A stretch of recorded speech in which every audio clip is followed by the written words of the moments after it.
Beyond Synth 362. Beyond Synth Radio. That's what this is. Up next, it's the Beyond Synth Round Table with Andy Last, Marko Marek, Florence Bullock and Michael Oakley. This is the story of four friends. Andy Last, Marko Marek, Florence Bullock, and Michael Oakley.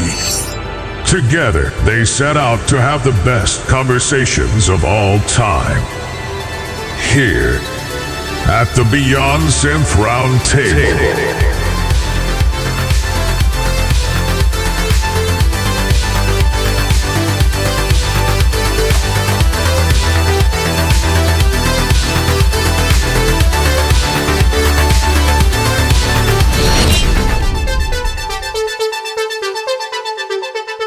Hey there, welcome to the show. This is the Beyond Synth Round Table. I am Andy. I host Beyond Synth and produce all the shows at Beyond Synth Radio. It's all very fun stuff. I am joined by Marko Marek. Hey everybody, sugar my plums. Sugar his plums. Marko, of course. Fuck me. Is that Canadian? Is that how you say it? Fuck you. Of course, Marko's there for the Marko and Andy Power Hour. That's right. And we've been having fun with that show, listening to cool music and watching lots of silly B movies. Love it. So that's been a good time. And I'm also joined by Florence Bullock. Hi. Who is dying, I guess. Yeah, I'm dying. Of course, the talented songstress. Songstress. That's cool. Do you like being called a songstress? That's fine. It kind of sounds like seamstress. That word is kind of weird, but I mean, songstress, it's fine. You can call me that. Well, now you just said it's weird, so now it sounds like you don't like it. Because it sounds like, whatever. You're a seamstress of sound. Well, because yesterday I was listening to the track you did with Gregorio, because I've been like organizing my playlist. Oh, yeah. And it's a good song. Thank you. You hit some cool notes, because you don't sing opera style as Glitbiter or in Dead Astronauts or whatever. So it's maybe I'll sing more of that in the future. I don't know. Do you think you can do your opera voice if you're laying down? Yes. I feel like when I was in college and taking voice lessons for opera, half the time my teacher was like, get on the floor and like bend. If you bend, sounds your teacher sounds like an interesting person. Yeah. On the floor now. Like if you like bend over, like and bend sing. over. Jesus. Sing to the floor. It'll like open up your. I don't know. I never got to like teaching pedagogy. Not one of your sentences sounds good. I like this teacher sounds like just a perv. Was he a male teacher? No, it was a female teacher. Oh, I'm really in shock then. All right. Are you? Time for your singing lessons. Get on the floor and bend over too. How about that? Yeah. Anyway, I think I can still sing when I'm on the floor. Okay. That's the bottom line. If anyone's wondering, I am on the floor right now. Yeah, we'll get all through that, man. We can catch up because it's been a while since we talked. And of course, the very talented Michael Oakley. Hello, how are we? Of course, you went to fucking Neon Retrofest, so you're going to give us a full report. Is that correct? I have tales to tell. It was great. I mean, this is the first synthwave event that I've been to since Outland, like a really well put on event. I mean, so yeah, it was wonderful. Stayed for the whole weekend. Got to hang out with a lot of cool people from the scene. Got to see people like Arcade High, Betamax, Robert Parker. Yeah, it was really nice. You know, nice little holiday in Florida in the sunshine, hanging out at the pool an entire weekend. I was actually really sad the day after it finished. You know, you arrive home and it was raining. My cats are miserable bastards trying to get out. They don't care that them home. They just want out and fed. And I just thought, I wish I was in Florida again. Oh, wow. All I had left at that point was my sunburn, which was really painful at that point. I always do that same thing, you know, you go on holiday and then my wife is like, oh, do you want some, you know, sunscreen? And I'm like, I don't need sunscreen, it's cool. And then I think I'm only going to be in the sun for an hour. Nope. And then literally from being out in the sun for an hour at night time, like my forehead is like tomato ketchup. You know what I mean? It's just red and like, oh no. And my shoulders were killing me. I went to bed that night. You know, you're lying in bed and you're just like, oh, my shoulders are like just that horrible burnt skin way, just like. Because I always decline the sunscreen as well, but I feel like part of me just feels like it's not cool. Like I don't want to walk around with like the white cream on my nose or whatever. Like, well, that's gonna make me look like a dork. But then like I feel like an asshole. But then it's also not cool when your sunburn starts like Peeling off. Typical Andy. pus. Typical Andy worried about his image. Jesus Christ. Yeah, don't worry about the sunburn. Hey man, so here's what we're gonna do. We have some catching up to do from the last round table. And then, of course, Florence, she took a little trip to London, went to the Star Wars fucking... What's the official name of the event? Star Wars Celebration. Star Wars Celebration, so she's going to talk all about that. Oh, I am? Okay. Yeah. That sounds cool. We're gonna hear more about Neon Retro Fest. Marko's a cool guy. And, of course, last time Michael suggested I watch a bunch of things. You know, I was told to watch... Basket Case and Killjoys and FX the Movie Part 1 and 2 and Good Time and Uncut Gems, and I can happily report that I watched Basket Case. Oh, you did? Yes. Nice. And that was it. Right. 1 out of 42. Good job. But none of the others. No, just Basket Case.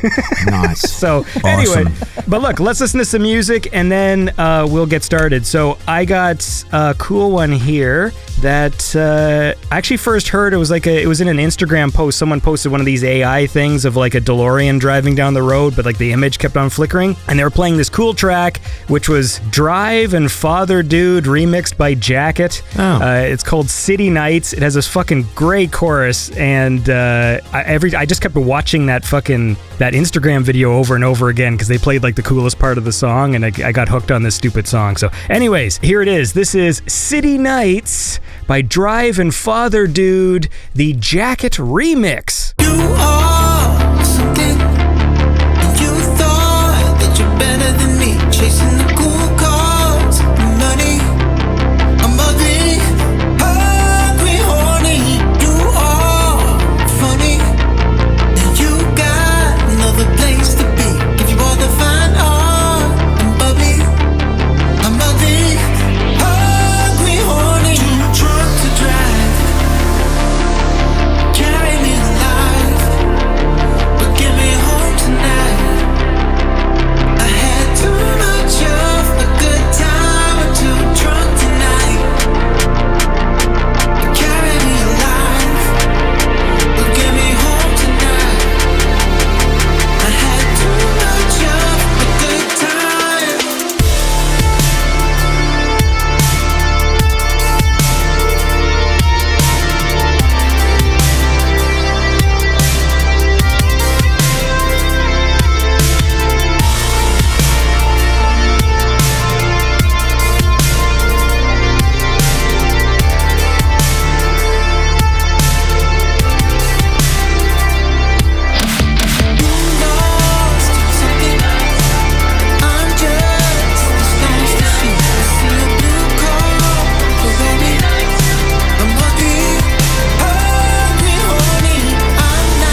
And that was City Nights by DRYVE and FATHERDUDE, remixed by Jacket. And that is a cool song. And we're back here at the Beyond Synth Round Table. It's me, I'm Andy, and there's Marko and Florence and Michael. So, where should we start here? Since we last talked, we just started watching Last of Us, and now that season is concluded, and so has season 3 of The Mandalorian, which I'm assuming Florence watched. Yes. What else? I watched Severance, which is like probably the best show I've seen in a long time. That show was very exciting. Thanks to you, I watched that show, Andy. That is a very good show. Severance is the best show for me personally, for my personal taste, that I've seen in years. Like, I fucking loved it, and that finale was one of the most intense and awesome finales I've seen in a long time. I didn't see the twist coming, which was really cool. The show is just so well written that the way everything intertwined and led to that finale, without giving away any spoilers, and the way that the story pushed forward just enough so it didn't feel like a cheap cliffhanger. Because, you know, some shows, they do the cliffhanger because they just cut off right before the thing you're anticipating that's going to happen. Yeah. Like, oh, is he going to shoot that guy? And then it cuts to black. What I loved about the ending is it went further than I thought it was even going to go. And then in the last minute, it pushed forward just to the point where I'm like, holy fuck, and then it cut to black, and I was like, I have no idea how they're gonna fucking resolve this, because like, it was just, it pushed forward just enough that made it so exciting, and there's still like so much more to it. But that's my review of Severance. I really, really, really liked it. Yeah, it was great. It sort of starts a little slow and kind of starts to get you worked into it, and yeah, I really enjoyed that. Actually, I can't even think of any other TV show that I've ever seen that has that kind of sci-fi quality about it without it being like Star Wars or Star Trek or something, you know. Like, I mean, it was very kind of like psychological sci-fi almost. Yeah, I felt the same way when it started, because I actually watched the first episode in the summer, and then I was like, okay, this is good, and I appreciated that the show has its own unique vibe and is interesting, but it didn't immediately hook me, and then I ended up paying Apple TV for like 5 months before I ended up watching the rest of the show. And then once I got back into it, I just got sucked into it. Like, I just see the potential for how this show can just keep expanding, like on the intrigue and stuff, because there's an aspect to it that's kind of like Lost, like the TV show, because like in that show, like you meet characters, but then through flashbacks you learn like so much more about like who they actually are. And in Severance, since the main characters have 2 separate lives, like, for the audience who doesn't know, like, the premise of Severance is that these people work at this strange company, and they all had this procedure to their brains, so when they leave work, they forget everything that happened there. So there's their work version of them and their home version of them, and then they become, like, 2 separate people. So there's just so many, like, dramatic possibilities, like, as we discover more about the characters, because, like, apart from Adam Scott, his character, we don't really know much about the other characters' real lives. Like, we only see them at work, and the show can change so drastically even by just like finding out little details about who they really are. And so even after this first season, the show just has like so much potential. Like, so that's why I'm excited about it. I mean, obviously, we don't want to spoil it for people, but my pleasant surprise was Christopher Walken turning up. That was unexpected. Yeah, that was unexpected. I really enjoyed that. It also has a little bit of that kind of surreal quality to it as well. You know how some of the when they're actually in Severance and all the characters have this kind of surreal sort of plasticky quality to it, especially like the psychologist girl that sort of takes them to tell them good things about them. There's something very sort of weird about it and wonderful. Yeah, and also the sets are like very like what is it, like liminal spaces, like shit like that. Yes, it's cool. The aesthetic is awesome too, like even like the haircuts and stuff. It has this weird kind of like out of time, weird kind of 70s early 80s vibe. Yeah, like you can't really tell, like it's probably in the future, but you can't really tell when I found there was a YouTube channel that has like the last 2 minutes of the finale, and I've watched that last 2 minutes like 50 times. Like, I just keep going back and watching that video, because like the way the finale was written, the way the stories were happening simultaneously, and like each building to a moment of intensity, like the way it was filmed, the way it was edited, like it was just a flawless episode of TV. And there were like some moments that were so impactful. Like, I was by myself and I yelled like, oh fuck, at one point, and it was just it was just in response to a line of dialogue. Like someone just said a line and ran out of the room. And I was just like, oh, fuck, because it was such a big deal that they said this thing. And to me, that's like when a show, because there's a lot of other shows I watch where they play a lot of dramatic music to let you know that you're watching something dramatic. And in this case, it was just great writing. And I don't know. Anyway, I loved it. I think that the only other TV shows that we've been watching that really, really got us excited was Succession. Oh, yeah. Right? Now Yeah. that is actually growing to me to be up in the top 5 greatest TV shows of all time if it keeps on going. This is the final season. I've never seen anything like it. It was a little bit like when I first saw Breaking Bad. You know, you're sort of like, this is like nothing I've ever seen before. Also White Lotus, that's also another really great TV show which is hilarious. I don't know if any of you have ever seen White Lotus. I did recently watch White Lotus, and it was very good. Hilarious. The first season with the guy who's like the concierge of the hotel. Yep. If you know the scene I'm talking about, then you'll you know what I was like crying with laughter at that bit. Oh my goodness. It is so funny.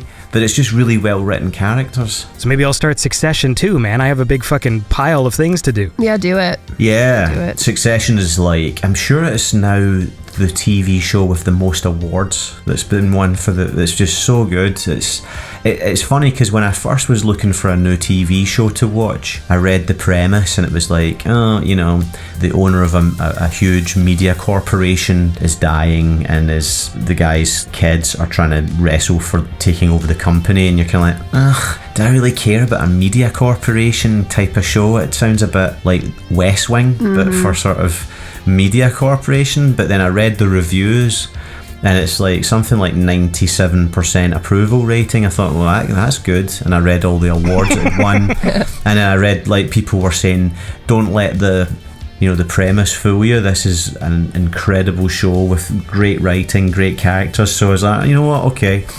First episode, hooked. Absolutely hooked. You'll love it. Well, I tell you what else I love.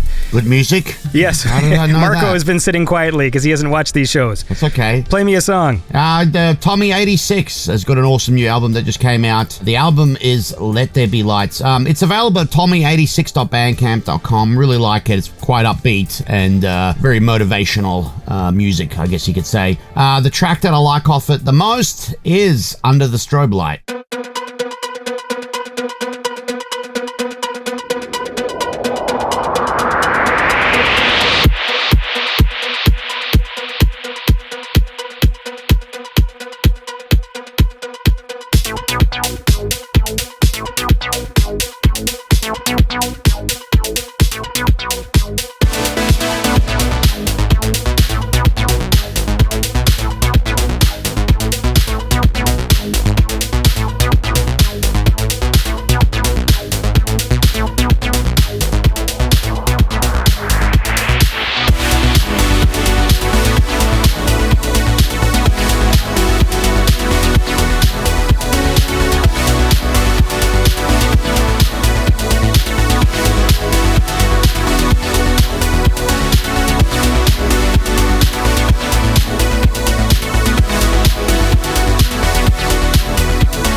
And that was Under the Strobe Light by Tommy86 from the album Let There Be Lights. And I'm back with the Beyond Synth Round Table. We've been talking about TV shows. Marko was kind of quiet there, so I want to hear what Marko's been up to. Oh, it's all right, mate. Don't worry about me. I'm always on the show, so, you know.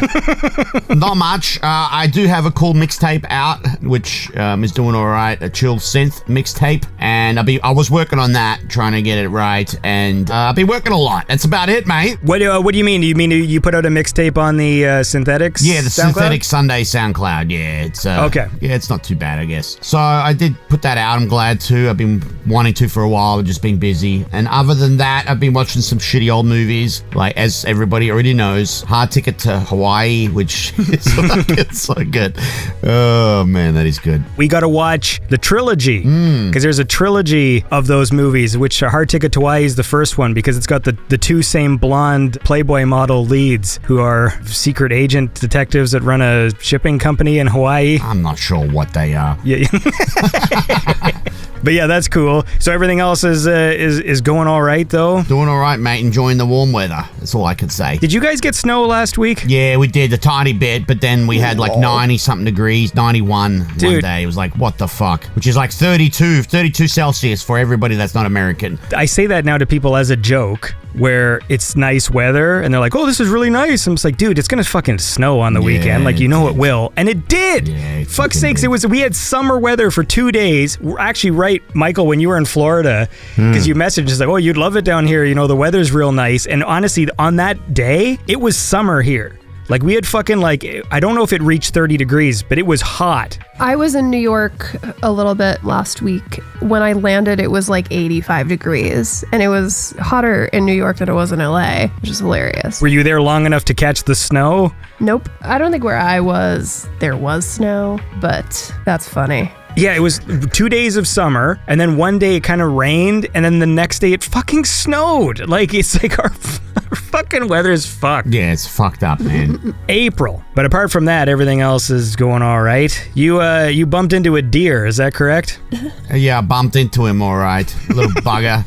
Yes, everybody, the deer's fine. That's the first question everybody says. And I'm fine, too. Oh, no, did you actually, like, bump into a deer?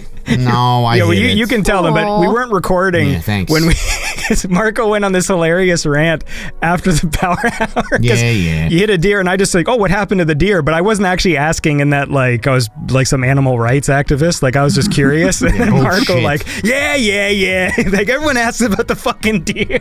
First question. The deer's fine. Okay. I was generally I've concerned got about you, man. PTSD now, but don't worry about that. No, I should be getting the car back soon, hopefully. Fuck, it's been a bit of a fiasco, but I'm all right. Yep, everything's good. Oh, no. In Australia, is there a comparable animal? Yes, the kangaroo. Really? Yes. Like, people hit kangaroos with their cars? Yeah, out in the country, the equivalent animal would be kangaroos. They're everywhere in the countryside, and they have a habit of getting onto the road. You know, like, they just do really random shit. They'll be going one direction, and you're like, oh, that's fine. I don't need to slow down. And all of a sudden, they've just changed direction straight in a collision course with your car. Oh, no. Yeah. Oh. And they're probably similar, what would you say, muscle density to a deer. So you hit it, it's going to do some fucking damage, you know. I always picture, when I think of kangaroos, those weird, like, memes I see on the internet or on Instagram where you've got the kangaroo that's like flexing, almost like it looks like a human. Yeah. Yeah, they're kind of cool. They like to chill in the sun too. They like sunbaking, and they like flexing a bit. Yeah, it's true. It's true. Oh my god. I don't know, for some reason I picture them to be more like agile than it, because deer still run on all four legs. I always picture kangaroos like they're like people in costumes. I picture if you hit one with a car, they'd like roll over the hood like a movie, you know, like when you hit a dude, but maybe that's not how it works. It is kind of weird the way they hop along, I guess. I mean, I'm used to it, obviously, because I've just been around since I was a kid, but for anybody else, I guess that is kind of weird the way they hop around on two legs. Anyway. All right, the bottom line is, though, you're okay, right? Yeah, I'm fine. I'm just a little, my ego got a little dented, but that's okay. But more importantly, the deer is okay, too. Yeah, real important. Thanks. It always worries me because I just started driving and I'm still learning, and we have deer here because we live out in the country, and I basically just drive my dad's car, which is a little Hyundai Accent. So it's a little tiny car. So like if I ever accidentally hit a deer, like I'm dead. Like my car is gonna crumple like a fucking tinfoil ball. Yeah, you gotta be careful, but they're unpredictable, and there's bushes, and there's, I remember I hit a deer once when I was driving, and the whole front bumper of my car was absolutely fucked. Yeah. And it was so annoying because it was one of those ones where I had to like claim the insurance, so I lost my no claims bonus, and then I had to pay the deductible. I had to pay like something like $450 up front. And I was just like, oh. Was that over here? No, that was in Scotland. This is about 10 years ago. So Scotland has deers? Yes. Deers. You have different kind of deer, right? Yeah. I mean, put it this way, I was on the motorway. You call it the highway, but I was driving on the motorway, and this deer just ran across the motorway. Exactly the right point for me to hit it point blank on my bumper, and the whole bumper was wrecked. I don't know. I think the deer was all right because it was huge. But if it wasn't all right, then it can claim on its insurance, just like me. Fucking asshole. the Michael Oakley deductible? Yeah, it can claim its deductible. Yeah, that's not fair if it's on the highway. Because, I mean, like here, usually, like we live near forests and stuff. And there are certain times of day, right, where you're more likely to hit a deer, if it's like fucking 5 a.m. or whatever. But obviously, it's totally unfair if the animal jumps out. This was at night. I was coming back from playing a gig, and it must have been at about 10:30, 11 o'clock at night. So it was just, I can still see it. It was just literally came out of nowhere, and I was just like, fuck. And the thing was, because I was on the motorway, I had to keep driving, for the next 15 minutes until I managed to get off the motorway so that I could take a look at the car. And then when I got out and took a look, it was just like, oh my God, this is the last thing I need right now. It's always the last thing you need. Yeah. Cannot be bothered with this. I'd lost the car for a week. Was it a good gig? Yeah, it was. It was good up until that point. Well, at least that's okay, right? It's always worse where your day was just shitty all the way through, and like the capper at the end of the day is just hitting into a deer. I don't know. I mean, I feel like if you're having a good day, like especially coming off like the high from a gig, and then like that happens, it's like, man, it like, weren't you looking forward to going home, just like going to sleep and having the best, like just realizing like, man, I had the best day ever, and that fucking deer just ruins it, Yeah, I don't know. To me, though, I always have that feeling of like things can't be too good. That's the way my brain always works. So whenever I'm on the high of something, I'm always waiting for the other shoe to drop. Sure. Where it's like, all right, something's gonna happen. So to me, I feel almost like that's the balance of the universe. Like if I had a really great day, like, oh my God, what a great day! It's just like you hit a deer and like, yeah, I deserved that for being too happy. Like fucking sorry, God. Yeah, what is that? It's like karma or fucking the balance in the world or some bullshit. Same thing happens to me too. Yeah, I don't like. That's why I'm always really envious of like super confident people, because I just don't have that. Like whenever things are going good, all I think is like of all the ways it can fuck up. That's all that's running through my head is how many different ways can I fuck this up? How can it get fucked up on some other thing? But that's maybe it's just a mental problem of mine. I should see a therapist. Bless you, if that was a sneeze. Thank you. Is that Gesundheit. Well, bless you to Michael, and let's listen to a song, and then we'll keep chatting. So I got a cool one here from Salvation, from the album The Glass of Your Soul. And hey, this is nice. This song's called On the Highway. That kind of works with what we were just talking Nice. about. Yeah. That's a coincidence.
right, and that was Salvation with the track On the Highway from the album The Glass of Your Soul. And I'm back here. We're here. It's the round table with Marko and Michael and Florence, and we're just talking about highways and hitting deers and stuff, but now we can change course. So Michael, tell us about your trip to Neon Retro Fest. Well, so I basically flew out to Florida to Neon. Yeah, it was great. The trip kind of started a little bit on the wrong foot because I had food poisoning, and then we were supposed to be going to Orlando for the first few days to stay with friends, but then they get sick, so we had to change our flight, get another hotel room for a night, and then eventually we got to Neon and it was all great, but the weather was wonderful. And yeah, it was a wonderful venue, the Hilton Hotel, really great venue for that type of event. You know, usually with these types of things, you know, you just go for the day or the night and then you go home and it's all over, whereas it was like you're staying at a hotel and you're thinking, tomorrow, you know, Phaserland's playing, Betamax is playing, that would be cool. And then you're thinking, on Sunday I've got Arcade High to look forward to, and it was just really, really good. So I think what's great about these events is that most of the people that we know in the synthwave community, you never really see them. You see them online and maybe on Facebook or something, but it's very rare that you get all of those people in the one place, do you know what I mean, for a sort of social hangout. I think the biggest thing that appealed to me, apart from the music, was just getting to go and hang out with everybody that you don't really get to see often. In the summer weather at a Hilton Hotel, you know, there was this pool outside, so just lounging around the pool, ordering drinks, just ordering food and just hanging out, and go, Michael Webber's playing, we'll jump in and we'll go and see him, and then back out to the pool. So it was just very relaxed. And then there was like a retro con that was on in the next room. There was one vendor that was selling, old video games. There was another vendor selling badges with like kind of 80s and 90s retro stuff on them.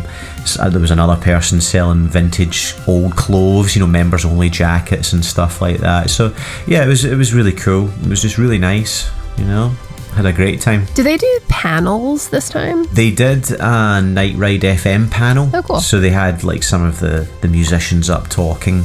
I caught a little bit of it, but at that point in the afternoon, I was more excited about just lounging around in the pool and the water. So I missed the panel, to be honest. Did you play any video games? I know they get like an arcade there as well. Yes, there was loads of old arcade machines. So I was playing like Pac-Man, then playing Street Fighter 2 Turbo Edition.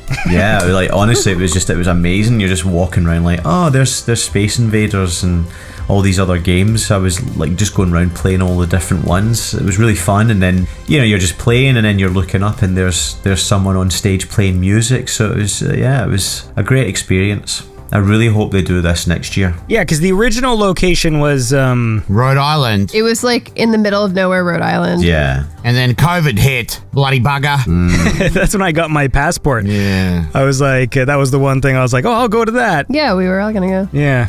Well, apparently the organisers, Grant and Amanda, they've moved from... They used to live in Rhode Island, I think. That's what he was telling me on the night. That they've moved to Florida. So I think the intention is to make Tampa a kind of permanent fixture. Well, I mean, it works more with the aesthetic, if anything. Definitely. We were so lucky because the weather was amazing.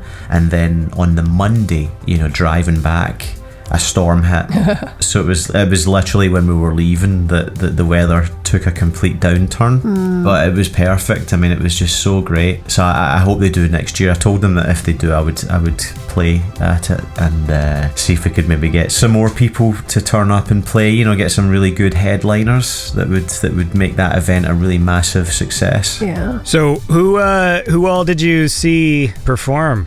So we saw Michael Webber, we saw Vampire Stepdad, Robert Parker, Betamax, Phaserland, Arcade High. Yeah, there was a lot of people there. It was like on from 3 o'clock in the afternoon until midnight. Yeah, it was loads of people on. So Michael Weber doing his business wave stylings. Oh, right. So this was amazing. So you're gonna love this because like me and my wife were there and we're like, oh my god, that's amazing. Because he was playing his set, right?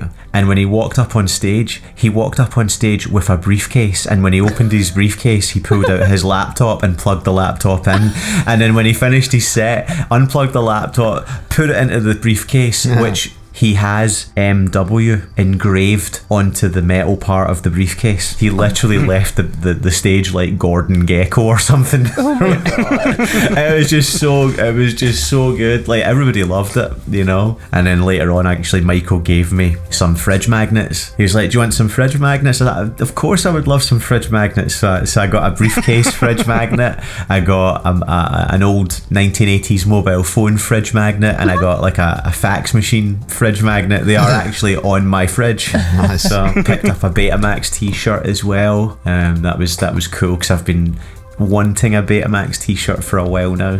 And how was Nick doing? Nick was great. He was in great form. It was always nice to see Nick. Last time I saw Nick, he was actually here at my house. We were just hanging out. He was in Toronto for a while. Do you know what? It was when we all went out. Remember, Andy? We went out and had dinner that night. And Hayley was there, Dana was there, Holly was there. And Nick had driven over for funsies. And then the next day, he drove over here and we were just sort of hanging out. I was showing him my plugins, stuff like that. Showing him my plugins. Let him take a look at my plugins. And synthwave producers. Jesus Christ. Yeah. And then he drove back to Pittsburgh. So it was nice to see him, you know, for the first time in a few years. But Nick's a lovely guy. He's a great guy. Really talented guy. Well, listen, I want to hear more about it, but we got to listen to some music first. So, Marko, your turn. Okay, well, if it's my turn, have you heard of Fermi Paradox by any chance, Andy? Yes, the album from the Secret Chord. That's correct, and it's really good stuff. I know you've been enjoying it, so I decided to play a track off it. Well, actually, I'll tell you this. What? I actually hadn't heard it until you sent me the tracks you wanted to play, and then I went and checked out the album, and it's actually really good. I like the whole thing, so I knew it. I'll probably end up playing some down the road as well. Yeah, there you go. See, I knew it. Yeah, it's really good stuff. It just came out. It's available at New Retro Wave. It's got Andy's stamp of approval, so you know it's good. And I had trouble picking just one track. It's probably the one that resonated with me most is Wonder Woman.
And that was Wonder Woman by The Secret Chord from the album Fermi Paradox. And we're back here with the Beyond Synth Round Table, Marko, Michael, and Florence. And Michael is recounting his time at Neon. I always fuck it up because there's another one that's got a very similar sounding name. Neon Future Fest. I mean, Retro Fest. Yeah, no, there's Neon Retro Fest, and then there's a Neon Futurism Netro something else, and there's right? like a Neon Rose or something. I think you're thinking of Synth Island, actually. No, I don't think I am. So it's Neon Retro Fest. Is that the one you were at? Neon Retro Fest. Yes. So we talked about Michael Weber. Betamax is a cool guy. Did Phaserland propose to his? He proposed to his girlfriend. That's so exciting. And thankfully she said yes. So, would have been kind of embarrassing. Yep. So imagine that. She says no, and then he has to go and play his full set. Oh, Jesus. That would have been rough. Yeah, that's... I don't even like stuff like that. Makes me so uncomfortable. For some reason, the thing that makes me the most uncomfortable, even in movies and TV, is when characters are in embarrassing situations or embarrass themselves.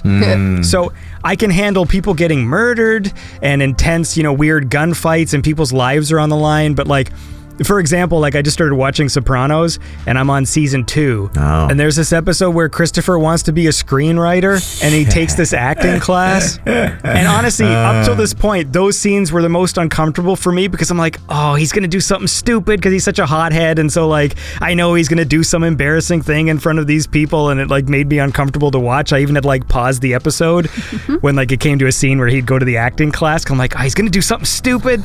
You're in for a treat. There's some other great Christopher Moltisanti moments in The Sopranos awaiting you. Yeah, man, that show, it is really good.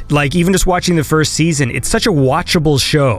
You can binge it. Because I've noticed, there are some shows, I've talked about this before, but there's some shows that are really good, but they sort of drain you or they take a lot out of you and you can't really watch too many back to back. Sopranos is the kind of show, now that I'm watching it, I totally understand how people who love the show can go back and just they could fill their weekend just watching a season just back to back and just enjoying it as one big long movie because it is really good and really funny too. There's a lot of stuff that I was really laughing. I find his the mom character really funny just because she's just so cruel. There's just some parts where just some of the stuff she says is just so mean that it just catches me off guard and I just end up laughing at it. But yeah, there's a lot of good stuff in there. Do you know, I'm sure if I remember rightly, she only did the first season and then she died, actually. And then she wasn't in. I think she might be in the second season for a bit. But yeah, the actual actress, she died just the next year after starring in the show, and she was hilarious. Yeah, I know. That's the one thing I've always known about the show because that's a famous thing where they tried to do some weird digital effect. Mm-hmm. So I've seen the scene where there's a scene, I think in season 3 that I'm not at yet, where they basically superimposed her face onto a body double just to wrap some stuff up, but it doesn't look good. It never does. Yeah, it never does. And we're talking in the 90s where I think the only time it had ever been done before was I think in the movie Gladiator, where the one actor died and they kind of superimposed his face onto somebody else, but I think they did some tricks, so they put some metal bars and shadows over his face or something to kind of obscure the effect, because this is well before deep fakes or even CGI head replacements. They're literally just taking footage. And how far into season 2 are you? I am literally right at the halfway point. So that dude from Italy just came over. So you've met Richie Aprile, the guy that gets out of prison. And he's an absolute loose cannon. Yeah, and he's dating his sister, Tony's sister. He's one of the best characters in that show. If everything just moved smoothly, these people would be fine. And then always this stupid fucking hothead character gets introduced where you're fuck. This dude's gonna fuck everything up. You know what's amazing actually about Sopranos is there's all these old gangsters that get out of prison and they come out, and then it's the show was genius because they make them wear the same clothes that they were wearing before they get put inside, because that's just the clothes they have. So they're still wearing the members only jackets and stuff like that. And it's almost indicative of the fact that they don't get with the times. They don't adapt to the new way. They came out of prison and they think it's just like it was in the old days, and that's the thing that fucks them up. I'm already like stressed out whenever he's on screen, because I'm just like, oh no, like he's gonna fuck things up. But the first season was a lot of fun. There's a scene where Tony's son is playing Mario Kart and Tony walks in and sort of plays with him for a second, but he just holds the N64 controller wrong. He holds it like a gun. Amazing. And basically like just uses the joystick with his thumb, and like he's holding the trigger. Meanwhile on screen, like the character's like shooting items and stuff. I'm just like, you can't do that with one button. I don't even think the trigger was, I don't remember, but on the N64 I don't even think the trigger was the drive button. It was like A or B, so like his character also wouldn't have moved. That's one of my favorite things in movies, when like video games are portrayed by people who don't play video games and they don't even know how to fucking hold the controllers, or like what was that, like the 40-Year-Old Virgin? There's a scene where is it like Paul Rudd and Seth Rogen are like playing Mortal Kombat, and they're literally using mismatched controllers. Like one of them has a PlayStation controller and the other one's got like an N64 controller, and they're playing the GameCube version of Mortal Kombat. And like, God, that shit pisses me off. How hard is it to get it right? I mean, how fucking difficult? Yeah. You know, like that. Sorry, that shit really is a pet peeve of mine. Like, for fuck's sakes. You know? It's the 90s and Sopranos, and like it's James Gandolfini, and I can almost imagine, okay, I bet you maybe nobody on set understands what video games are. Like that's a possibility. How could they not understand? Come on. The kid would know. There's no excuse. So I wonder though if there's a point where you're embarrassed to like tell like the lead of the show to be like, that's not how you hold it. You know what I mean? Like I almost think sometimes they just let it go. Like I mean, did they do that? Did they tell him to hold it like that on purpose? If he's holding it like a gun. The problem is that Mario Kart doesn't work that way. So it's well, I mean, maybe that's the point. I feel like it's a conscious decision. I mean, it might be, but it breaks the reality of the world, right? Because then it's like he can't be playing. It made me laugh. I mean, like it didn't. No, Andy, it ruined the show for you. Yeah. Be honest. I shut it off. I canceled my subscription because that was always one of my favorite things. Is like when kids like on TV shows would be playing games and like they're like rocking around, like somehow that's affecting the game. You know, they'll be like, "Oh, this is awesome," and they're just like hitting every single button, and like meanwhile on screen, like nothing of what they're doing is happening. Or the controllers aren't even plugged in or something stupid. Oh yeah. I almost feel like it's a thing. It's like something that they do deliberately. It's like an inside joke or some fucking shit that I'm not aware of. Well, it could be. Because it could be like the Wilhelm scream. Yeah. It's the same as when people use computers and no one ever uses a mouse. Yeah. That's why like watching The British Office was like a weird revelation in a way, because it was the first time on TV I'd ever seen characters use a computer mouse. You know, because there's all these shots in The British Office of like people just clicking their mouse just to show them how mundane the office space is. And then I was like, wait a second, yeah, because every movie, people are always just typing on the keyboard. And then you're just like, but things are happening. You're just like, what are you typing exactly? Like hackers and shit? How like they just do everything with the keyboard and no one ever moves a mouse at all? It's like, I just don't even understand how they're even doing it. You don't need a mouse when you're hacking, Andy. Hey man, well look, that was supposed to be a segment about Neon Retrofest, but yeah, we got to listen to another song and then we'll keep chatting. So I got a fun one here from Alessandra Boldrini. I think that's how you pronounce that. This is probably like the most contemporary sounding synth pop song I'm going to play, but hey, it's a nice uplifting thing and it makes me happy, and there's some cool synth stuff going on, but definitely kind of more contemporary sounding vocals and stuff, but I liked it, so I'm going to play it. All right, so this is Alessandra Boldrini with Neighbour's Door.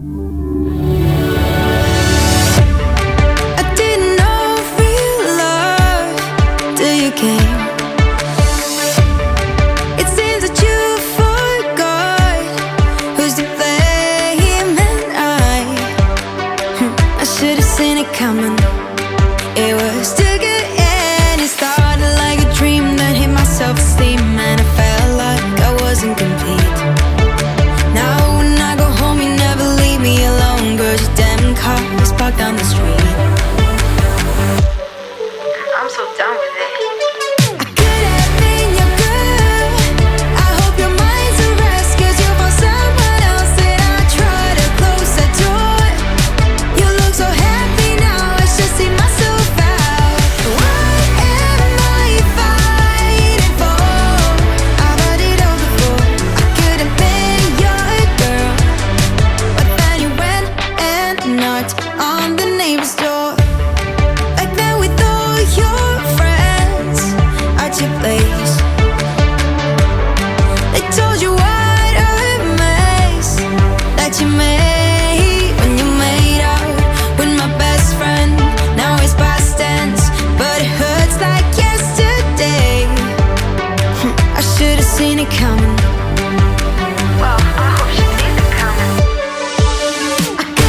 And that was Neighbour's Door by Alessandra Boldrini. Hopefully I'm saying that correctly. And we're back here with the Beyond Synth Round Table. Marko, Michael, Florence. Meant to be talking about Neon Retrofest, talked about Sopranos. I will watch more and I'll report back. So to answer your question from before, Michael, the episode I was on was when the Italian guy came over from Italy and they have him working at the restaurant, and then Tony gets him to go to that whorehouse. Furio. Yes, because like the whole time he's always like this nice jolly dude, and then the scene where like he sends him in, it's just fucking brutal, just beats up that dude and his wife and stuff, and that's where I am. That's what I just watched before we started recording. Yeah, it's an incredible show. Almost embarrassed to admit that I never saw that show until a couple of years ago. That's the first time I actually watched the full show through. I don't know why I never watched the show. It might have had something to do with when the Sopranos came out. It was kind of at the tail end of that Goodfellas sort of wise guy movies popularity thing, and it was a little bit overdone.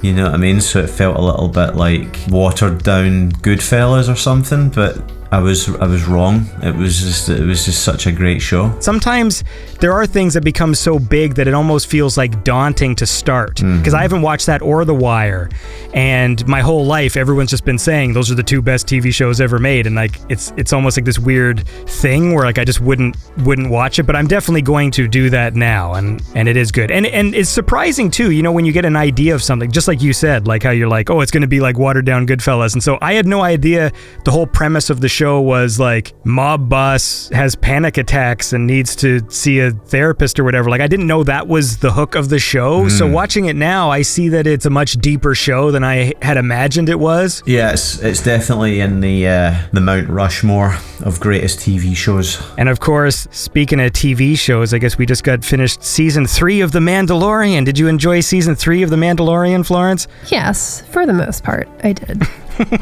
We were chatting privately about it. I think this season was dumb. I still enjoyed it, but it felt dumb to me. Like there's a lot of dumb things that happened. Although the final 2 I liked. Sure. There's these Mandalorians who like hang out on this beach and they just regularly get attacked by giant monsters, but like that's where they hang out and train. And like 2 episodes in a row, they're just hanging out and a fucking giant alligator just steals somebody and eats them, and then Mandalorian has to save them. And then in the next episode, a bird comes down and steals the one guy's kid, and they're just like, well, I don't have any rocket fuel anymore, so I guess we're just not gonna save my son. And then like, it was so weird. It's like, I was like, why are you here? Like, why are you hanging out on this beach? Like, it makes no sense. It was a little weird, but I mean, like, you know, it's just an excuse to have some Star Wars monsters, because that didn't bother me too much. But well, that's the thing about Mandalorian. Like, to me, it's like a cartoon. It's a live action cartoon. Sure. And this season felt the most like I was watching like a children's cartoon, except just with real people. Sure. Which is funny because it's like literally like half of it's like from Clone Wars, which is an animated series. Yeah. I had a theory at the end, at the very end, and I'm just disappointed that it did not come true, because I was like, ooh, and this isn't really a spoiler because if you've seen the Ahsoka trailer, you know this. The last episode of The Mandalorian was called The Return, and I was like, oh man, they're gonna bring back Thrawn, who is a great character if you don't know who that is. They're going to bring back Thrawn at the end of Mandalorian, and that would be an amazing segue into Ahsoka, because Thrawn is in Ahsoka. But they didn't do that, and I was just really mad that they didn't, because I thought it was a really great idea, and Disney should fucking hire me. I was sort of expecting something too, just because that finale didn't really end with any kind of... Yeah. Because I mean, like the season 2 one ends with Luke Skywalker. Exactly. There haven't really been any cliffhanger end of seasons, but like, I don't know, I think we kind of needed one there, because it was just so underwhelming. It was like a happy ending, and I'm like, I don't want a happy ending.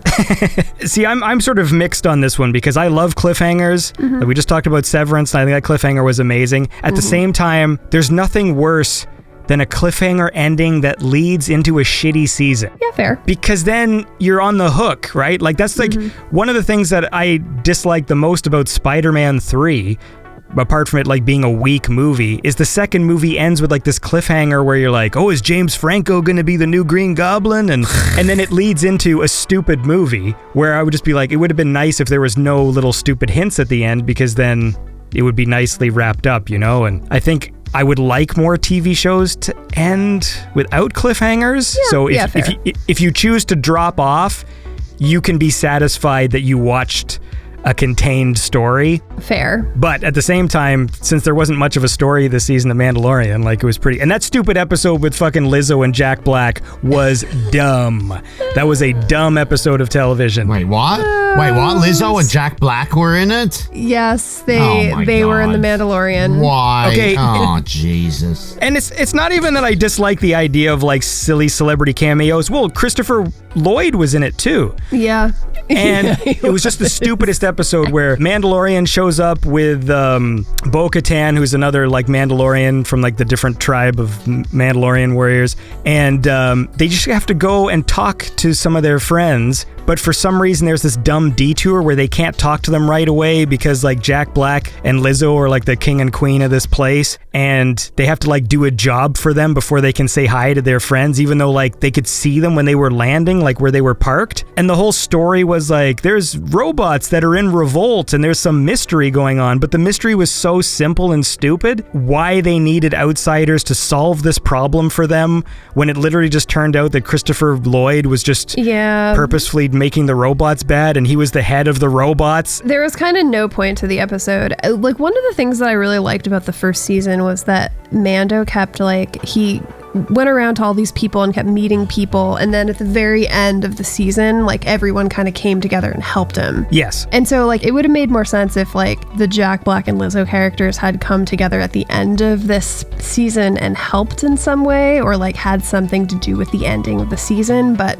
nope, it was just, oh, let's just put Jack Black and Lizzo in an episode for fun. Yeah, and they looked stupid too. Like, let's be fair. Like, their costumes were dumb, and like it was just dumb. Like, that one was dumb. Yeah. But there was some good ones. Like the 2-parter finale, I liked. Mm-hmm. It was still dumb, but like it had cool scenes. Like, I like the Imperial Guards with their weird like kind of whip laser sword weapon things, and I liked the episode 3 that was where the Mandalorian wasn't even in it, where it was about that cloning guy. Yeah. That was a good one. Yeah, that was fun. But yeah, so I don't know. I mean, like, again, it didn't reach the lows of Boba Fett or whatever. Yeah, it was fine. It was fine, but it definitely wasn't the strongest Mandalorian season.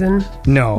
What I liked about season 1 was the humor came from like just the characters being like sarcastic, or the cuteness came from Yoda. Yeah. Or Baby Yoda, you know what I mean? But Mando was still a serious character. Mm-hmm. Whereas this season, I think they started to put in a little too many like cute things. Yeah. And like funny things that I'm like, this doesn't jive with like the tone that was set by the first season. Like in the first season, like, you know, IG-11 was funny because he was just so ruthless, and he's this robot who talked in this monotone way but was totally like just murdering all these people, and like there was like a humor to that. But now it's cutesy stuff and like more little cute aliens and Lizzo and fucking Jack Black who were like cartoon characters. I did like Grogu Cop though.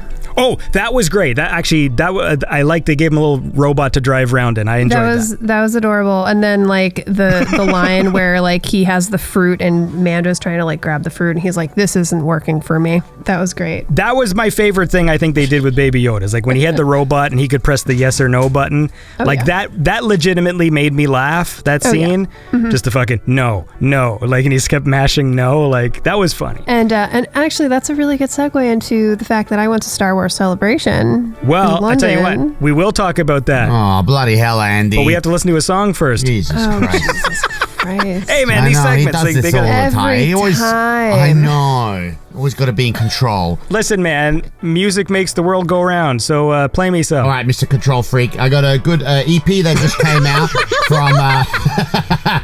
from I don't even know how to pronounce it. A-Reis. I say A-Reis. A-Reis. Okay, that'll do.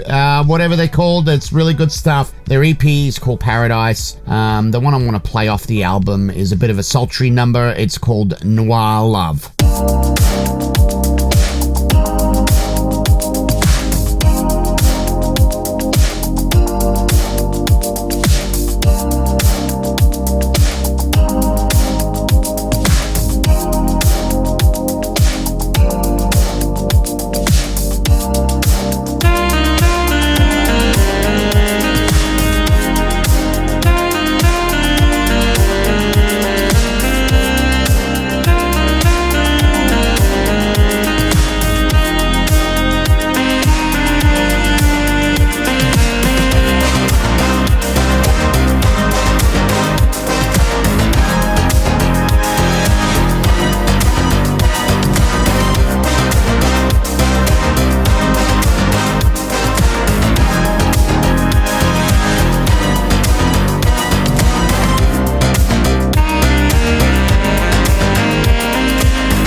right, and that was A-Reis from the album Paradise with the track Noir Love. And that is a cool song, and this is a cool show. I'm here with Michael Oakley and Florence Bullock and Marko Merrick. We've been talking about Star Wars and neon retro fests and various other things. And Florence, Yes. you went to London, England, and you went to Star Wars convention. Is that correct? I did, because I'm a normal human being who flies to another country to go to a Star Wars convention and hang out with nerds. Hell yeah. But it was funny because that second to last episode of The Mandalorian, we actually got to watch that pretty much a week early at the convention because they played it for us. And it was really, and it's always fun to watch it with a big crowd because, you know, you get all the reactions and stuff, and there were a lot of things that were revealed in that episode, so that was fun. Did everyone go, oh, when that big Mandalorian guy got killed by the Imperial Guard dudes? Wait, was that the episode? That was the episode we saw. Yeah. It was the Grogu Cop episode. Okay, yeah. That's all I remember. That was really fun just because everyone loved that. But yeah, Star Wars Celebration, it was fun. People go to Star Wars Celebration for many things. Some people go to cosplay. That's not why I go. Some people go to get pictures and autographs with celebrities where they pay like $200 to like hang out with Ewan McGregor for 30 seconds and that's it. That is also not why I go. Is that how much it costs? Yeah, some of the celebrities cost $200 something, and Ewan McGregor was one of them. Jesus. Yeah, so and it's like you just get like a picture and a signature of like whatever, and it's like, why would you do that? I don't understand. I don't understand why people want Fucking that. Photoshop, man. Take that $200 and go to a whorehouse. Exactly. Jesus Christ. A whorehouse? Yeah, that's not what I was thinking, but all right. Yes, it was. That whole concept is ridiculous because it's such a staged thing. Like I don't want my meeting a celebrity to be staged. I want it to be like a random occurrence and like have it be organic, and that's what I hate about that, because like paying money to like hang out with a person for 30 seconds is really dumb. Anyway, so that is not why I go to Star Wars Celebration. A lot of people go for like exclusives and to buy a lot of shit and stuff, and that is also not why I go. I like all of the panels and getting the exclusive content first. So like, for example, they had like an Ahsoka panel, and we got to see an extended Ahsoka trailer, which like nobody's gonna ever see until like maybe the week before it comes out or something. We saw Thrawn's face. Oh my God, guys. Okay, so what did they do to him? Does he just have a lot of makeup on? Yeah, he just has like blue makeup on. That's it. Did they just make him blue, or did they like, it's Lars Mikkelsen, right? Like he's got a specific sort of face, and he doesn't quite look like the Thrawn from the cartoon. Did they? It was like it was a very short little clip that they put in that lasted like 2 seconds, and everyone freaked out. So I didn't have a chance to like really analyze it. I mean, he's there, so there's that. He was there, and they brought him out, and it was so funny because like he was not prepared for the reaction of the crowd, because he probably was like, oh yeah, they hired me to do this thing and whatever, but like people freaked the hell out, and he kind of looked like, oh, like what did I get myself into here? Because he just did not expect the crowd to react like that. These nerds are going to molest me. Yes, exactly. So when you go to one of these things, you get like a badge or whatever. Yeah. Like, does that let you into all the panels, or do you have to make decisions? Oh, so okay. So usually there's like one big panel per day, and so like the first panel that they do for the first day is usually they call it the Lucasfilm Showcase, and that's where they announce like kind of all the big new things. So that's where you want to be in that one, because they'll play you like trailers and clips from shows that are like not going to come out for like another 2 years or whatever. Like we saw like a trailer for The Acolyte, for Skeleton Crew. That's where they premiered the Ahsoka trailer. Like that's the one that you kind of want to go to. What they do is they actually have a lottery, and you sign up for the panels that you want to go to, and you might get into one of them, you might not. They have a main stage, and then they have 2 other stages where they stream it too. So like you could get into one of those stages, or you could just not get into any of them. If you don't get into one, you can wait in line and go on standby, and you may or may not get in by standby. So it's kind of like, I don't know, it's kind of a toss up. So I still have really bad, terrible sciatica after 2 surgeries and all this shit. So I actually just got myself a medical badge, And that actually helped because I was able to stand in shorter lines for like a couple of the panels that I did not win the lottery to, which was great because I can't stand up for that long anyway without being in pain. So How do you get a medical badge? they give you like a sticker on your badge. And also it's like they have the official Star Wars Celebration store, and that's like a shit show, and getting into the store is really hard. But if you have like an accessibility badge or a medical badge, you can get in without waiting in line. Oh, you didn't just barge to the front of the line like you normally do?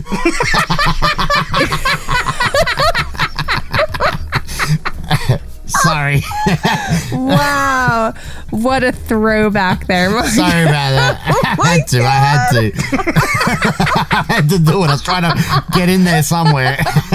Oh my god. Well, yeah, I mean that's always an option if I did not have my accessibility sticker. But no, they have a separate line if you're they're these like Jedi Master VIP badges, and those people can get in like pretty much to anything. And then they also like throw the accessibility people in there too. So that was actually really useful. Not gonna lie. Cool. But I mean, otherwise, you know, you would go in a standby line. If you get there early, there's obviously more chance that you're gonna get in. But you know, I don't really want to get there at 7 a.m. Nah, fuck that. Who wants to do that? So the bottom line is get sciatica. Yeah. You get a medical badge, and then you 10 can go. out of 10 would recommend. Yeah, No, yeah. oh my god, please don't get sciatica. It's The real question is, did it get you any drugs? I mean, I have some like prescribed opioids that are Nice. pretty good. You can't complain with that. Just nice. Yeah. Nice. That's what I wanted to hear. Yeah, it helps. Well, look, I'll tell you what helps me is cool music. And I can't believe I haven't played any tracks from Lucid Dreams sooner. Like, I really liked this album. I remember chatting with Julian about them when he was driving my moving truck for me. And we were like, oh yeah, Lucid Dreams is awesome. Anyway, look, the point is, this is Lucid Dreams with Rosalie.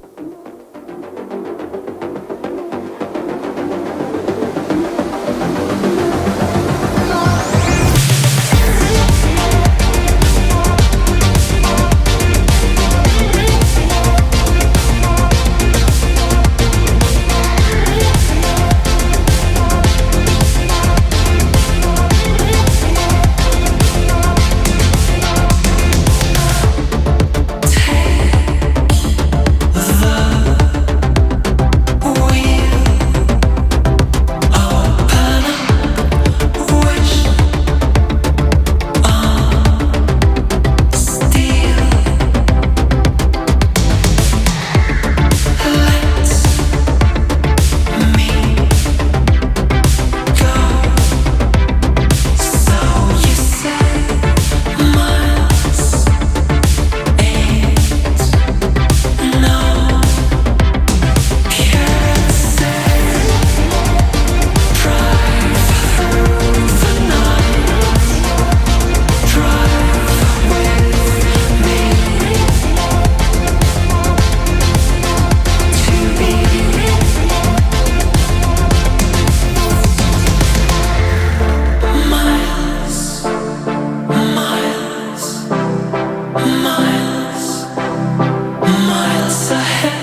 And that was Rosalie by Lucid Dreams. And this is the round table with Michael Oakley, Florence Bullock, and Marko Merrick, and me, obviously. And we were just talking about Florence's trip to the Star Wars convention. You know, it's quite interesting, actually, just that whole thing with Disney acquiring LucasArts. So they bought LucasArts, like, what, 10 years ago for like something like $4 billion, which means they obviously get the rights to Star Wars, but they also have the rights to the Indiana Jones franchise. So that was actually another thing. Great segue there, Michael. Thank you. So in the Lucasfilm Showcase, which is the first like big panel that they do at Star Wars Celebration, they always do something non-Star Wars related. So I went to Star Wars Celebration last year because it was here in LA. It was in Anaheim.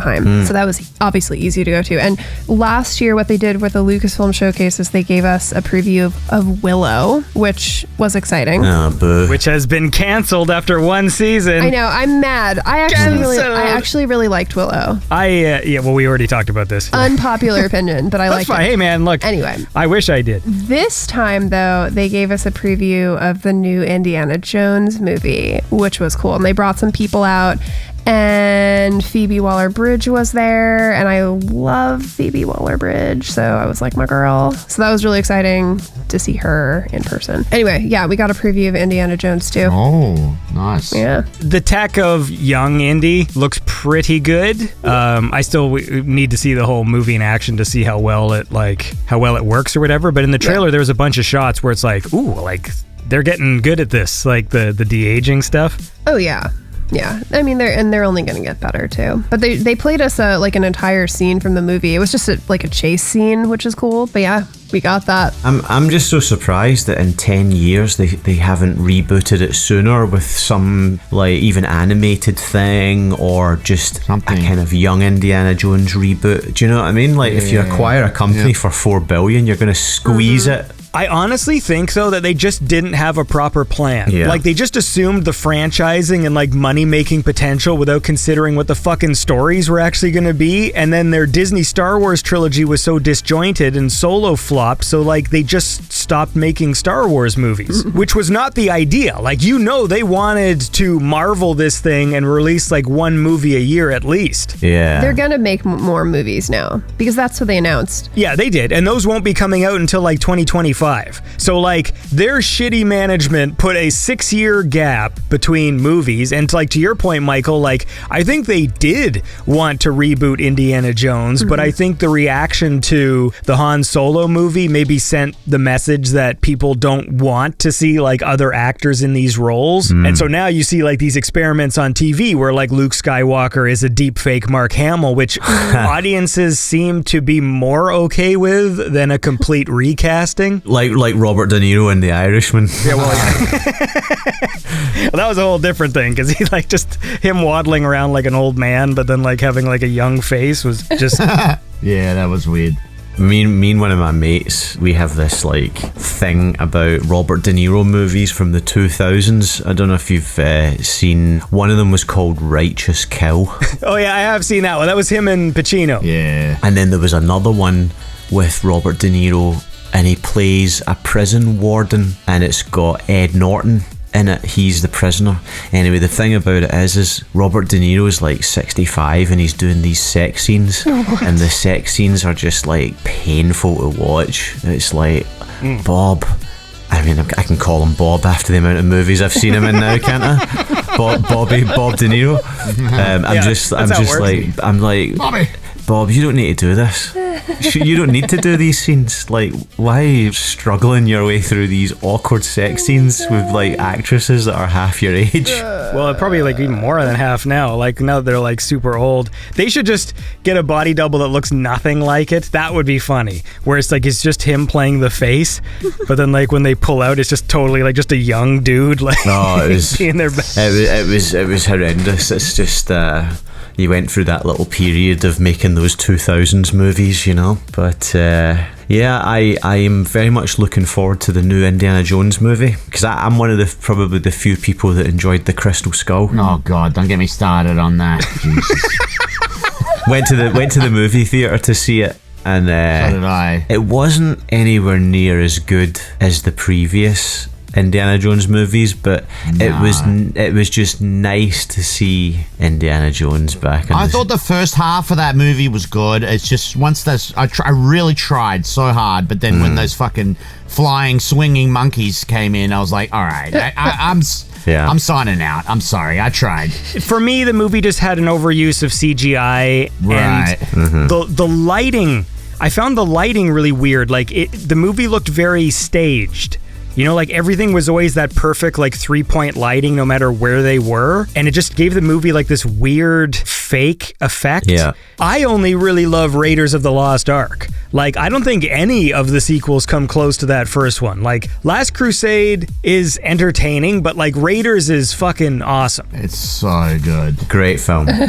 You're just catapulted into this universe, aren't you? It's like Star Wars as well. You're thrown in to the deep end of this universe, and it's just such a nice place to be. All of those films, Back to the Future, Raiders of the Lost Ark, it's just when you watch them, there's just something magical about them. And I think probably for George Lucas, by the time he got round to doing like the second Star Wars trilogy and then like Indiana Jones again, I think maybe he had kind of become antiquated by that point, you know, like just times had moved on, but he hadn't, you know. And I also think the older ones had a bit more edge to them. Like Raiders of the Lost Ark, like nothing tops that face melting scene. Yeah. It's one of my favorite fucking scenes in a movie. I love that scene. That movie's PG or PG-13 or whatever, but Somehow. like that movie has so many emaciated corpses that the fact that it's PG-13, there's some pretty horrifying imagery in Raiders of the Lost Ark, right? Yeah. Like whenever a person turns around, they're not a skeleton, they're like an emaciated corpse that still has eyeballs where like the color's gone, and it just looks really crazy. When fucking the first dude who like toss me the whip or whatever, like he's got fucking like spikes like coming through his head. Yeah, right. And then and there's that scene where they're in that underground temple thing, and the snakes start coming out, and there's a scene where just this fucking emaciated corpse, the mouth opens and a snake starts coming out of the mouth. It's a really fucking creepy image that you'd think like, wow, like that's pretty intense for like a PG movie. And then the face melting scene is a full-on face melting, like, and there's blood and it's gross and it's awesome. Full-on face melting. It's an awesome conversation. Well, look, speaking of face melting, Marko's got an awesome face melting track to play, right? Yeah, I do. I got a 3-way compilation song. It is a 3-way. It's really crazy. Like, you don't normally see this. It's Youth 83, Forhill, and Lucy in Disguise. Incredible stuff, right? And they got a really good new track out called City Sleeper. It's just a single track, and it's really bloody good. I'll say we actually had a 3-way at the start, because the track I played was that DRYVE and FATHERDUDE remixed by Jacket. So yeah, don't worry about that. This is a proper 3-way. Yep. Christ.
And that was Youth 83, Forhill and Lucy in Disguise with the track City Sleeper. And we're back here at the Beyond Synth Round Table just talking about Indiana Jones and the face melting scene, which is the best. Even the scene at the end of Last Crusade where he drinks the wrong one, and it's like, oh my god, he's just got old and like died.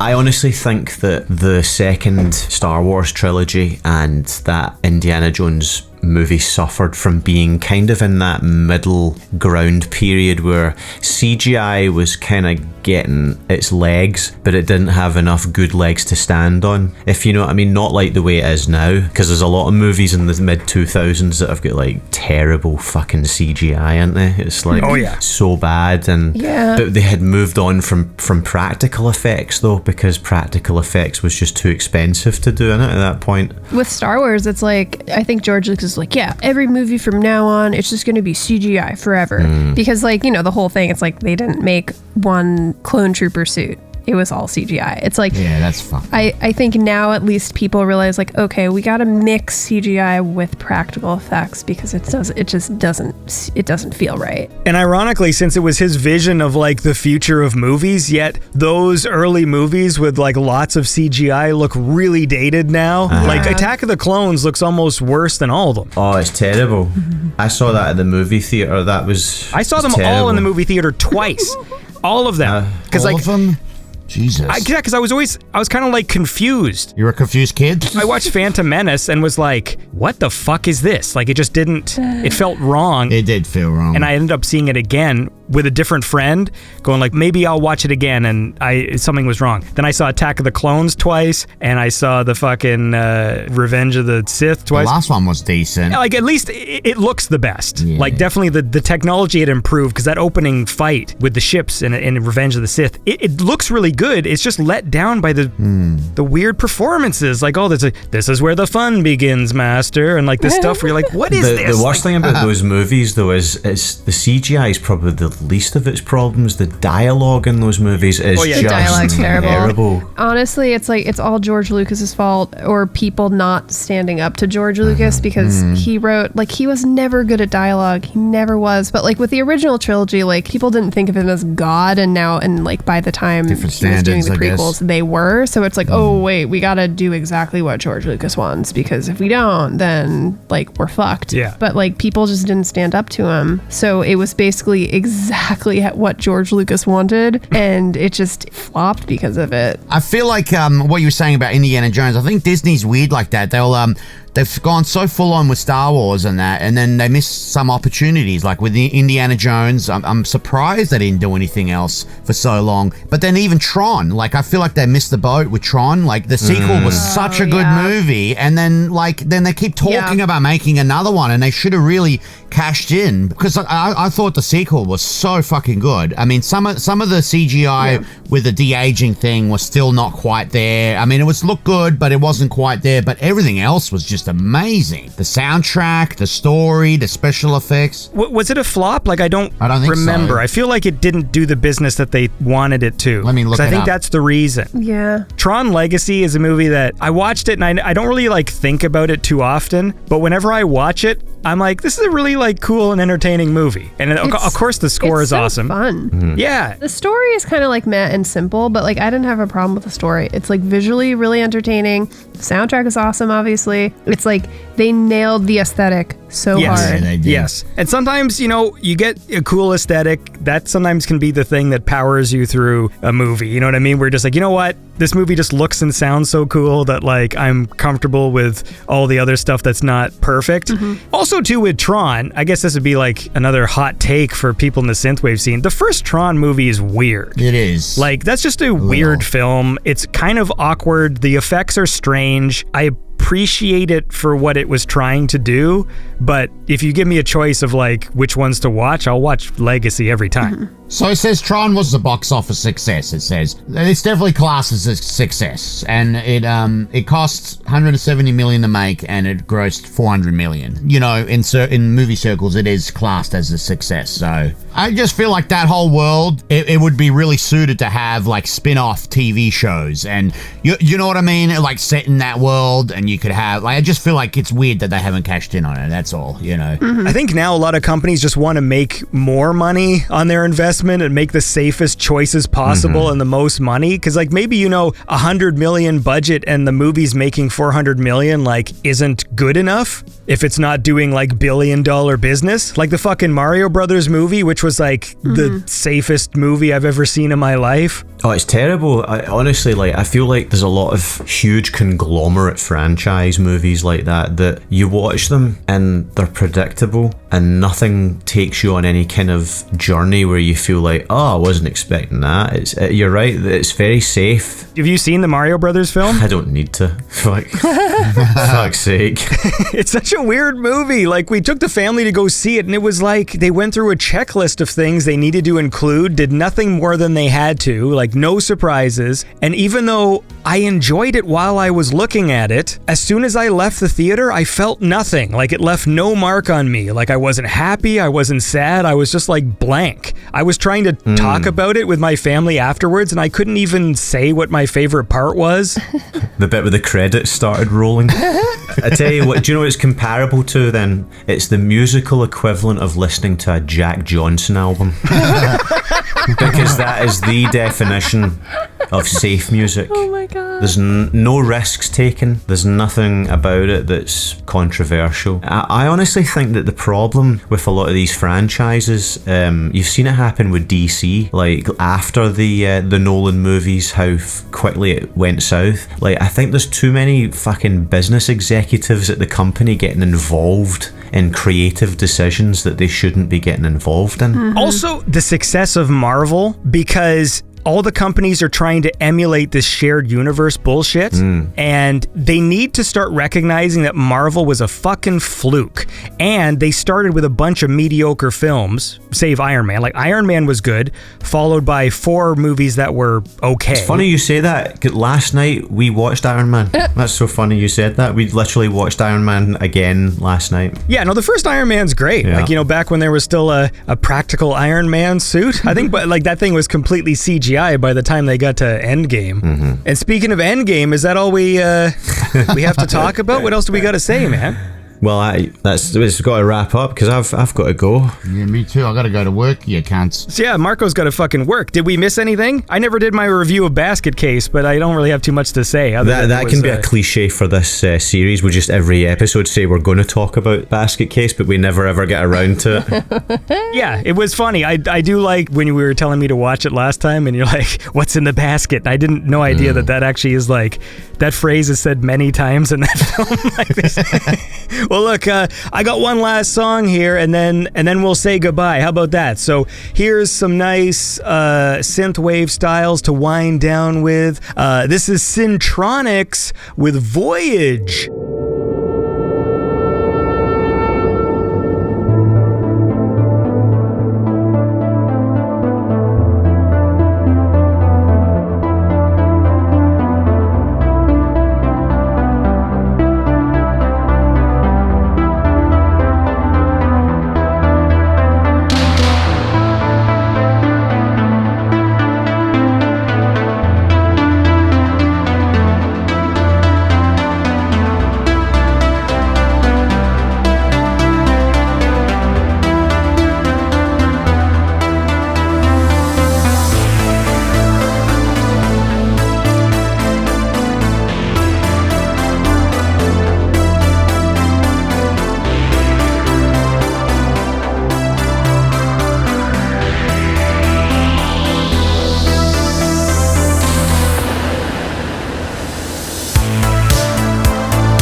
And that was Syntronix with Voyage, a cool tune for a cool time.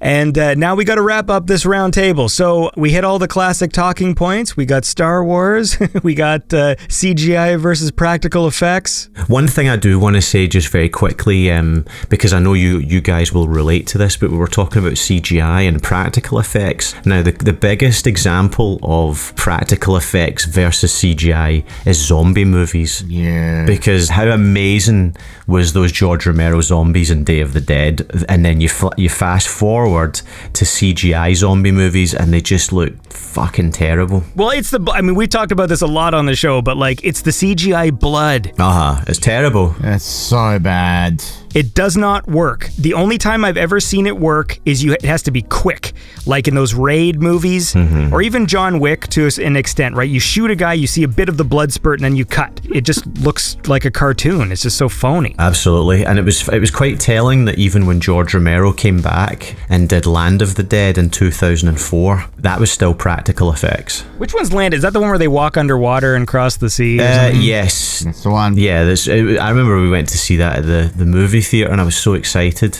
Me too. And it did not disappoint.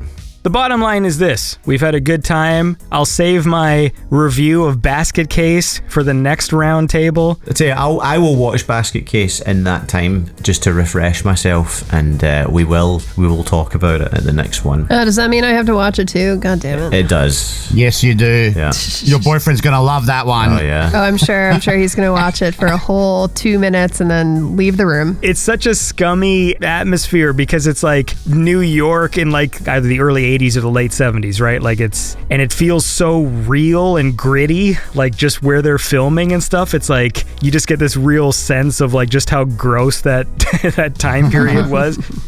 I love that the movie started with this thing. It said this film was preserved by the Museum of Modern Art. Like that's like the little tag at the start. But it definitely it had this charm towards the end where I was just like, this is such a weird fucking movie, and the sequels are totally different stylistically. He makes a cameo in Brain Damage. Oh, that's the one I got to see because I watched 2 seconds of that and it was very You're gonna funny. love it. Actually, you should watch Brain Damage. That's really good. I love that movie. Okay, so we'll watch Brain Damage. Everyone Basket can get caught Case, up on yeah, Basket and that's Case. it. Just keep it to that, and then we'll stick to it. Cool. And what else? Well, we never talked about Last of Us. I enjoyed that. That was a good Phenomenal. show. We'll talk Yeah. about that. And did anything else happen? Depeche Mode had a new album. That was all right. I listened to that. Memento Mori. To be fair, I'm a big Depeche Mode fan, so I like this one more than the last two albums. But I would still say the lead single is the strongest track, but I really like it. Ghosts Again, I think that's a really cool song, but it's the strongest one. I bought the album and I'm like, okay, it's still the best song on the album. But the past two Depeche Mode albums, there haven't really been standout songs for me that I would put into my rotation of my favorite Depeche Mode tracks. Whereas this one, I would put Ghosts Again in. And it's a nice video too and stuff. Anyway, that's my review of that. Yeah. Is it 2 cents? Okay. Yeah, that's all. All right. Till next time. I really gotta go, you cunts. Yes. All right, give me some final thoughts, Marko. All right. Thanks everyone for listening. Looking forward to catching up with some awesome 80s cheesy movies for next time. And yeah, take it easy, guys. And have fun at work. I won't. It's been emotional. Yes, Michael. So what are your final thoughts? Nothing of importance. I'll just see you next time. Okay. I'm going to wind down this super anticlimactic. That's fine. Crikey. Florence? It's been a pleasure.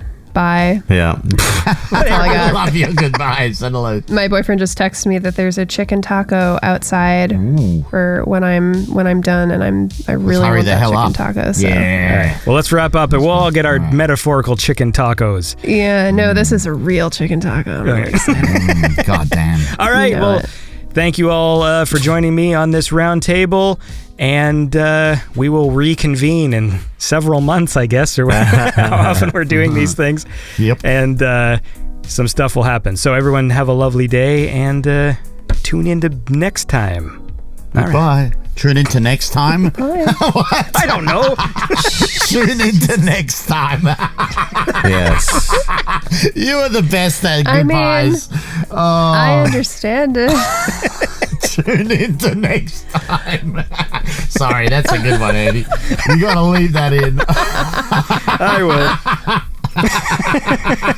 Tune into next. Sorry, I don't know why I find that so funny. I'm sorry.